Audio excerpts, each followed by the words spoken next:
In the previous episode, we discussed the events that occurred at a farmhouse in rural Kentucky during the summer of 1955, in which an entire family was besieged by what they believed to be extraterrestrial beings. It is a case that has resonated over the last 60 years, but what if the same thing happened to another family as recently as 2012? Hello, my name is Dr. David Christie. I received your contact information through a mutual acquaintance who assures me that you are well equipped to investigate peculiar problems. Furthermore, I believe you may have interest in these events beyond any compensation that I am prepared to deliver in order to have these issues sorted. For the past 6 months, I have been living in a rural home located on the border of West Virginia and Kentucky, where my family is nightly assaulted by creatures that I have come to believe are of an extraterrestrial origin. These beings appear to be the size and stature of a small child, devoid of any facial features save for large, oily eyes and lipless mouths. They frighten my children by peering through their bedroom windows, chirping at one another. They actively attempt to enter my home in the middle of the night. Last month they took my dog. The police refused to provide any further assistance, attributing the problem to wild animals and forwarding my complaints to the State Game Commission. I believe they are coming from an abandoned mine located on the edge of my property. Though I'm armed, I'm afraid that I'm far too frightened to enter the mine by my lonesome, and cannot convince any sympathetic friends to accompany me, though I cannot blame them. I am convinced that the only answer is to collapse the mine. I believe this is where we can be mutually beneficial to one another. If you are prepared to assist me in this matter, I can offer you permission to record and document these events under the condition of anonymity. I can guarantee you evidence of these creatures which I assure you are not wild animals. Please respond ASAP. Thank you. What you have just heard is the content of an email sent to paranormal investigator Greg Newkirk of weekinweird.com on the 22nd of April 2012. Originally thought to be nothing more than a simple prank or hoax, this initial communication would prove to be the spark that would ignite one of the most intriguing cases of recent times, one that would come back to haunt those involved again and again over the course of nearly a decade and counting. In all, Dr. David Christie would send 4 emails to Greg over the course of several months, before he seemingly disappeared from the face of the earth, never to be heard from again. In this episode, we will read the transcripts of those emails, and show the photographic materials which appeared to back up the besieged doctor's claims. In his younger days, Greg used to run a rather tongue-in-cheek ghost hunting team known as Ghost Hunters Incorporated. It was to this group's website that the first of Dr. Christie's emails was sent. Ghost Hunters Inc. had long since disbanded, and the website hadn't been updated in years, but Greg would still monitor the site's server and check for messages from time to time, so it came as something of a surprise to him when he received this particular email, not least because it obviously had nothing to do with ghosts. Not being one to shy away from a challenge, Greg replied, simply stating that he had no experience with either extraterrestrials or explosives, but that he would be glad to assist if David could elaborate on the details or provide any evidence. After clicking the send button, he did not expect to receive a response. However, the next day, he found the following email sitting in his inbox. Thank you for the prompt response. I do not blame you for being skeptical of my story. I appreciate you keeping an open mind about my situation, and I am more than happy to provide you with as much information as I am able.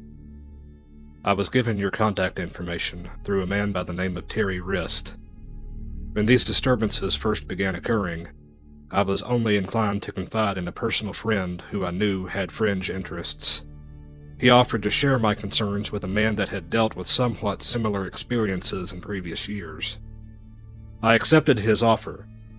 Within a week, I was informed that this gentleman had long since retired from pursuits of this kind, but was willing to provide me with contacts who may be willing to help. This is how I came to contact you. I do not have any answer to why other than a referral and recommendation from a gentleman I do not know personally. I was under the impression that you would answer that question. I am located in Pike County, just outside the town of Hellier, Kentucky. Hellier is located roughly 30 to 60 minutes from the borders of Virginia and West Virginia, respectively. Most of Pike County is made up of small towns and rural communities. It is not uncommon to go days without seeing my closest neighbors. I moved to this area for the peace and quiet. I have received neither. I have lived in this area for just under 7 months, and in that time the majority of the harassment has occurred within the past 3. I did not become aware of any strangeness until early December, although that is only when I began to keep a record of these events. At first, it was merely strange tracks in the snow around my home. I had initially imagined that they were from some kind of animal, though it closely resembled a human footprint minus the heel. At that time, I was under the impression that it was simply a single creature. It wasn't until weeks later that I began to suspect that I was dealing with a number of what I thought were individuals hazing me upon my arrival to the area. At this point, I was incapable of keeping my dog outdoors overnight. Any attempt to leave her leashed would result in her barking herself hoarse until she was allowed back indoors. In the weeks leading up to this particular evening, I had awoken to find my shed doors open on several occasions, many of my children's toys missing or moved, and my yard in general disarray. I had already given a report to the police, who were making it increasingly clear that they were not interested in my case, barring physical harm or large-scale theft. The second week of January, I'm having breakfast with my family when my 5-year-old daughter begins talking about the kids without hair. When my wife inquired about these kids, she informed us that she had spent the previous night watching them play in the yard. As you can imagine, that was of some concern. I asked my daughter what these kids looked like. She told me that they were bald like Grandpa and weren't wearing any clothes. The very same day, I found the wreath that hangs inside our rear porch stuffed into our mailbox. I purchased and installed motion-activated floodlights the following day, and for a time, the problem ceased. It wasn't until the end of February that our daughter informed us that the bald kids had returned. I was awoken to the sound of my daughter screaming and rushed into her bedroom only to meet her halfway down the hall. When my wife and I were finally able to calm her down enough to speak, she told us that the kids were trying to peer into her window, but they couldn't reach, and instead had taken to tapping on it. She hasn't slept in her own bedroom since. It was that morning that I phoned the police for the second time, and they responded by finally sending a trooper to our residence. I informed him of the regular mischief, how I was unable to let my dog outdoors after dusk, and of the bald kids. When we found the ground disturbed just under my daughter's bedroom window, the officer informed me, very matter-of-factly, that we were dealing with an animal and I would be better off contacting the Game Commission than waste their resources any further. Almost every day for the following week, I would find some evidence that something or someone had been on my property the previous night. Smudges on the windows were not uncommon, stones from the walkway dragged to the other side of the lawn, and I had found tears in the screen door. On Wednesday, the 7th of March, I finally witnessed the kids without hair for myself. The dog woke me up around 1:30 a.m., scratching at the back door and whimpering to be let out. I noticed that the motion floodlights was on and went to the kitchen window to check that the shed doors were still closed, when I realized that I could see the shadow of an individual cast across my lawn. From the angle I was positioned, I could not actually see the source of the shadow or the floodlights. The dog was pacing circles around the back door, and I could hear someone rifling through a box on the porch. Filled with more anger than common sense, the only reaction I could muster was to bang loudly on the window and yell, at which point I heard the screen door on the porch swing open and slam against the house. I heard what I can only describe as chirping at this point. It sounded much like a skunk, if more guttural. I then realized that there were more than 2 people on my property, and the shadow, which had been reacting as if it didn't know which way to run, was quickly joined by another. For a moment, I watched as the shadows chirped at one another when I noticed a figure out of the corner of my eye. Standing in the flower bed just to the bottom left of my window was a small humanoid figure with sickly pale skin. Completely hairless, standing roughly 4 foot. It was looking in the direction of the shadows and had clearly come from around the left side of the house, opposite the porch, and had not noticed me as far as I could tell. Its face was devoid of features, save for large round eyes, very reminiscent in shape and color of a bird's eye. It had no nose to speak of, and only a small slit for a mouth. It didn't appear to move its mouth as it chirped, sounding more as if the noises originated from its throat. It was most certainly not a wild animal, and even more certainly not a child. I was too terrified to move, and watched as the creature hopped to the others, and together they scrambled into the woods on the right side of my property. It was clear that there were at least 5 in the group. I've not mentioned this particular incident to my wife, and the only other person who I've spoken to about these creatures are yourself and the close friend who introduced me to our mutual friend, Mr. Wrist. I would prefer to keep things that way, and to approach this problem as discreetly as possible. Since that evening, my dog has gone missing from the porch, yet to return, and I can only imagine that this disappearance has to do with these creatures. I've gone looking for him during daylight hours, only to find many of my missing belongings scattered at the entrance to an abandoned mine shaft at the far edge of my property. I don't dare go inside. My friend has convinced me that my experience is similar to that of other visitation experiences, providing me with material and references that back up his claims. I am aware of the outlandish nature of what I have told you, but I'm afraid that I have no other explanation for what I have seen, at least at this time. I can see no other option than to seal the entrance to the mine. I cannot achieve this on my own, and I am too frightened to try. I don't dare share this information with others for fear of ruining my career and the reputation of my family. I am prepared to compensate your travel expenses and offer you unrestricted access with whatever recording equipment that you desire, but only on the condition of complete anonymity. Beyond that, I have no desire than to be rid of this problem. Please inform me of what you would like photographs of and where to send them. Thank you again. Although Greg was intrigued by the doctor's story, he was not prepared to commit to an investigation without any supporting evidence. He responded by reiterating this request. But the thing that most stood out to the intrepid investigator was the name of the so-called mutual acquaintance, Terry Wrist. Greg had never heard of this person, and wondered whether it was someone he might have met only briefly during his past exploits. An online search garnered no tangible leads in this direction, but it did reference something that seemed just a little too coincidental to ignore. Terry Wrist was not a real name, but it does appear in 2 books by Alan H. Greenfield, titled The Secret Cipher of the Euthnauts and The Secret Rituals of the Men in Black. In each of these books, the author conducts an interview with an ex-military individual who uses Terry Wrist as a pseudonym. But it is what this individual talks about that is most interesting. In The Secret Cipher of the Euthnauts, Terry Wrist claims that he was part of a covert group of Vietnam War veterans, which was tasked with infiltrating and destroying underground alien bases situated in the southern United States, the entrances of which were to be found in various caves or abandoned mines. As far-fetched as this appeared, Greg could not simply dismiss the obvious connection, though he understandably approached it with some skepticism, a skepticism which only grew when David failed to respond to his request for proof. However, as we shall see, the name of Terry Wrist would crop up again in due course.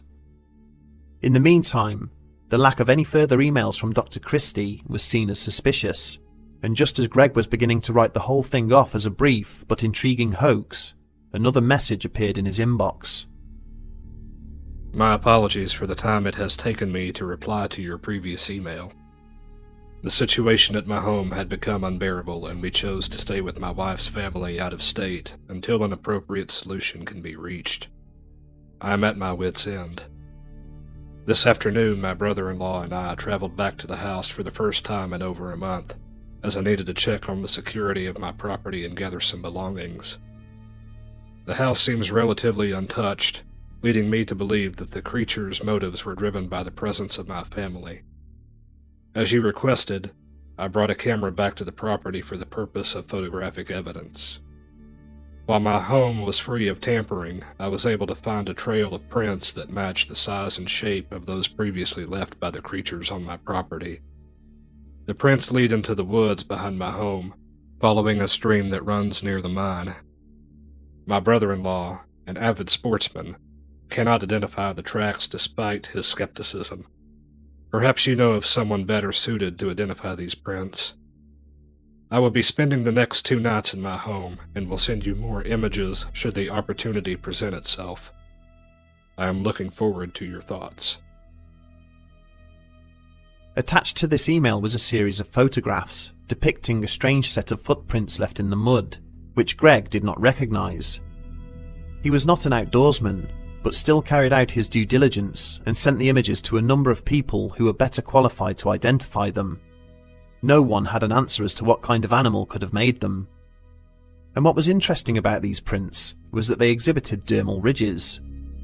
These are long, thin indentations created by the creases of skin on the bottom of a bare foot.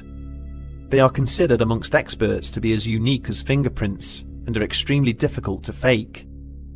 The fact that they were present in these examples lent a degree of credence to the doctor's story and finally attracted Greg's full and undivided attention. He replied instantly, asking whether David could place something next to the footprints which would give them a sense of scale. Sure enough, the next morning, another message was waiting in his inbox, with even more attachments. The creatures came out the woods late last evening. I have enclosed photographs taken to the best of my ability given the situation. I have also enclosed photographs of the creature's footprints alongside a measuring stick. My brother-in-law is not as skeptical as he was when we arrived, and we will be leaving before dark this evening. I look forward to hearing back from you. The first set of images showed more footprints, this time with a ruler placed beside them, and it was clear from the measurements that they were about half the length of a human footprint. Each one had the same 3-toed configuration, and they were all missing a heel, suggesting that whatever had made them either walked on its tiptoes or had very small feet. They were also clearly made by a biped, as there was a distinct lack of any foreprints. As interesting as these images were, nothing could have prepared Greg for what he saw in the next few attachments. In total, there were 3 photographs of the so-called creatures, the first of which was thrown out as it didn't seem to show much. The second one was similar, but once the contrast levels were adjusted, it appeared to show what looked like a grey alien standing in profile, looking off to the left. The shape of a large head, as well as a dark eye, and orifice where the ear would be situated could also be seen.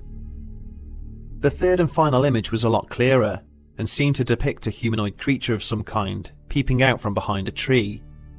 Its head, neck and shoulder, as well as a portion of its left arm were visible even in the low light, but the results were far from conclusive. Whatever was captured in these photographs would unfortunately remain a mystery, as Greg never heard from Dr. David Christie again, despite repeated attempts to re-establish contact. Nevertheless, he was not about to give up on the case, and considered other ways of investigating the doctor's account. As David had mentioned that he'd called the police during these incidents, Greg surmised that there must have been a record of some sort, be it an incident report or call log, and set about contacting the authorities in that area. Hellier itself was too small for a local police station, so he instead contacted the closest state police department. They could indeed confirm that they had received and investigated a call very similar to that described in the email, but would not divulge any further details. Next, Greg checked census records to see if anyone by the name of David Christie had ever lived in the town, but Hellier's small size made this impossible, as no census data had ever been recorded. Finally, he wanted to know if there were any abandoned mines in the region, and after checking government records, found that there were in fact dozens within a relatively small area. Furthermore, quite a few properties had streams running through them, another factor which had been mentioned in the doctor's emails. All of these details seemed to correlate, but there just wasn't enough evidence to pinpoint an exact address, and David had never given any specifics in this regard. As the days turned into weeks, and the weeks into months without any further contact from this man, Greg reluctantly shelved the case and decided to focus his attention elsewhere. During the latter half of the year, he and his wife Dana were heavily involved in the filming and production of Planet Weird's Engaging the Strange documentary web series. During their research and preparation for a particular experiment, which was to be carried out during that series, Greg and Dana had the chance to visit Brown Mountain in North Carolina. Brown Mountain, of course, plays host to the world-famous Brown Mountain Lights, which are frequently reported in the region. Completely unrelated to the case of Dr. Christie, one of the couple's friends and colleagues just happened to mention during filming that he knew of a nearby cave that was supposedly the entrance to an underground alien base, and asked them if they would like to see it. They of course agreed, and whilst Greg and Dana never found any entrances to alien bases, they did find a huge, out-of-place boulder, which did not seem analogous to its surroundings, and appeared to be blocking off a passageway which led into the further recesses of the cave. Although this was interesting, it wasn't exactly definitive, and would have been written off entirely as a light-hearted distraction from filming, had it not been for another email 5 months later, from none other than Terry Rist. On the 4th of February 2013, the following message appeared in Greg's inbox. Why did you stop when you were so close? I have something for you. 1 week. Greg immediately jumped to the conclusion that someone was messing around. After all, he had made a public post about David Christie's emails and the connection to Terry Rist on weekinweird.com, but with most of the personal details redacted. But then, exactly a week later, another email from Mr. Rist would put this suspicion to bed. Hellier was just a symptom. The ink and black are isolated still in the third order MIA. Bear in mind, for every door closed, the window must be open. The door is closed, the window is open. Use the numbers. Attached to this email was an image, which appeared to show an old piece of paper with a string of 16 numbers on it. The fact that the person who had sent this email had mentioned Hellier specifically immediately set alarm bells ringing. In all of his posts, Greg had never mentioned the name of the town. Only a handful of people knew this information, people who Greg trusted implicitly. But even this wasn't the most haunting thing about the message. At first, nobody understood the significance of the 16 numbers in the image. That was until one of Greg's friends suggested that they could be GPS coordinates. Entering them into Google Maps, Greg watched the globe spin as it zoomed into its target, and he immediately felt sick. It pointed directly to the location of the supposed entrance to the underground base, which he and his wife had visited 5 months earlier. Again, very few people had known about this. Only a handful of camera crew, along with Greg and Dana's colleague, had been with them at the time, and even these people did not know the specifics about the case in Hellier. How could this person have known so much? Whilst it's possible that all of the emails Greg received were sent by the same person, how would that person have known about his trip to Brown Mountain, and more specifically, the exact location he visited on a whim?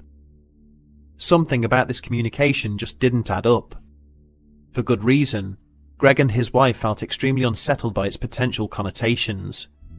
There was indeed a lot more to this mystery than he first thought, and this would lead him to formulate his own theories regarding the events. The similarities between David's case and the Kentucky Goblins of 1955 are hard to ignore. Both of them took place in rural Kentucky, and both of them featured a family being terrorized by small humanoid creatures, although the more recent case occurred over a prolonged period, as opposed to the fleeting appearance made by the Kentucky Goblins. Greg questions whether these creatures could have been one and the same. Whilst there are a few notable differences between the two given descriptions, he suggests that these could be mechanical in nature rather than biological.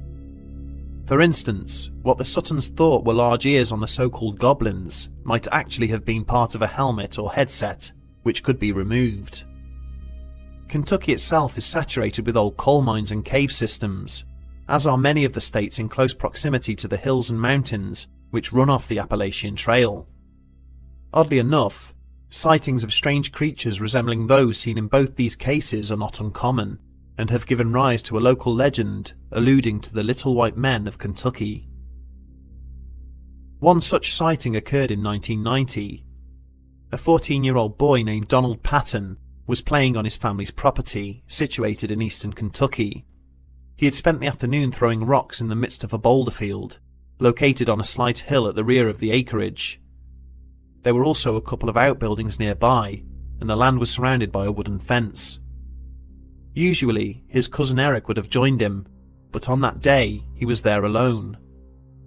At around 7 p.m, just as the sun was setting, Donald had sat down on a rock to take a rest when his father exited the house at the bottom of the slope and shouted, "You boys get back in here, it's getting late."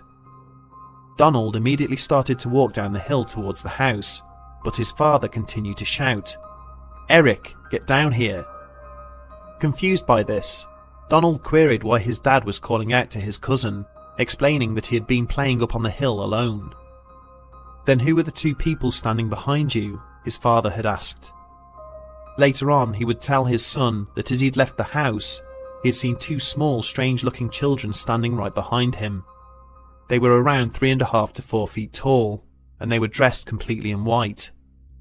After he had called out, the two figures had immediately run off behind one of the outbuildings.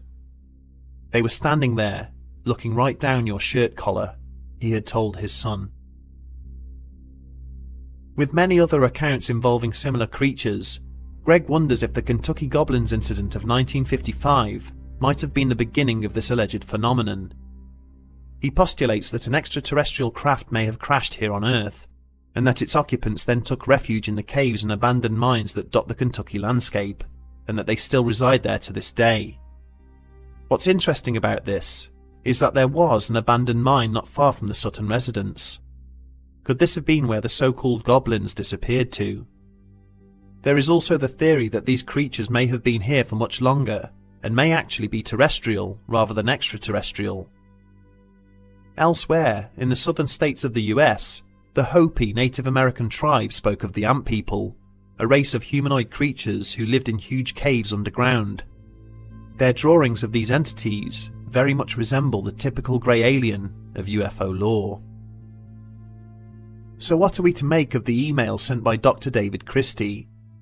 Was he genuinely a man besieged by these creatures, or was it all part of a clever hoax?